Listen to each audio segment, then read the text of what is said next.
বাংলাদেশ ইসলামী ছাত্র সেনার কেন্দ্রীয় সদস্য ঢাকার গাজীপুরে একটি মসজিদের ইমাম ও খতিব মাওলানা রইসুদ্দিনকে মব সৃষ্টি করে নির্যাতনের পর পুলিশি হেফাজতে বিনা চিকিৎসায় মৃত্যুর প্রতিবাদে গত ৫ মে পূর্ব ঘোষিত অবরোধ চলাকালে পুলিশি হামলা ও আটক নেতাকর্মীদের মুক্তির দাবিতে কক্সবাজারে কালো পতাকা মিছিল করেছে আহলে সুন্নাত ওয়াল জামাত ও বাংলাদেশ ইসলামী ছাত্র সেনা কক্সবাজার জেলা। ৬ মে মঙ্গলবার বিকেলে কক্সবাজার জেলা প্রশাসকের কার্যালয়ের সামনে নেতাকর্মীরা জড়ো হতে থাকে। এরপর কালো পতাকা মিছিলটি শহরের গুরুত্বপূর্ণ সড়ক প্রদক্ষিণ করে ঘুনগাছতলা চত্বরে গিয়ে সংক্ষিপ্ত সমাবেশে মিলিত হয়।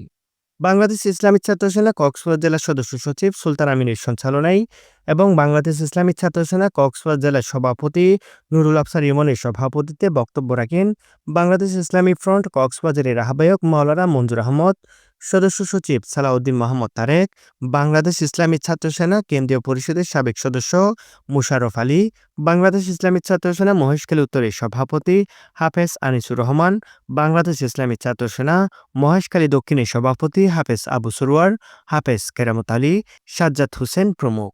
এ সময় নেতাকর্মীরা বলেন মাওলানা রইসুদ্দিনকে মিথ্যা অপবাদ দিয়ে নির্যাতন করা হয়। এরপর পুলিশি হেফাজতে বিনা চিকিৎসায় তার মৃত্যু হয়। একটি দেশের পুলিশের কাছে যদি নিরাপদ থাকতে না পারে তাহলে এদেশের মানুষের জানমালের নিরাপত্তা কতটুকু তা নিয়ে প্রশ্ন থেকেই যায়। তার বিপরীতে গত ৫ এপ্রিল শান্তিপূর্ণ অবরোধে পুনরায় পুলিশ বাহিনীর বাধা এবং নেতাকর্মীদের আটক করা নিন্দনীয় কাজ। আমরা এর প্রতিবাদ জানাই এবং আটক নেতাকর্মীদের মুক্তির দাবি জানাই।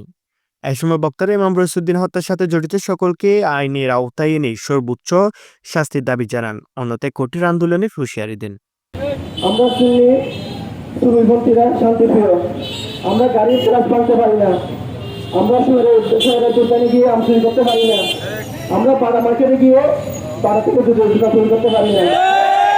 কর্মসূচি আমরা পালন করে থাকি। আপনারা আপনার কাছে আমাদেরকে বাধাগ্রস্ত করবেন না। নিউজ ডেস্ক, রামু খবর 24।